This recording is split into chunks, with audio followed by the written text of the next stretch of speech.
大家好，呢度係珠海長隆海洋王國。今日係3月30號，今日超多人，景區大概咧會有25,000人。點解今日咁多人呢？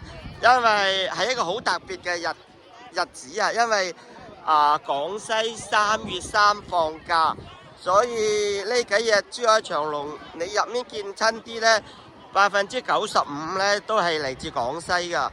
廣西每年3月3咧都會放假噶，佢哋嘅假期呢，就今年係3月29到4月1號。大家記得，如果人多嚟珠海長隆玩呢，一定要購買嗰個快速通道嚇，因為我哋每日都會喺景區入面直播嘅，所以基本上景區有咩變化我哋都知㗎。不過我啲視頻喺 YouTube 發出嚟，所以我哋唔會喺 YouTube 度直播，我哋一般喺國內嘅抖音。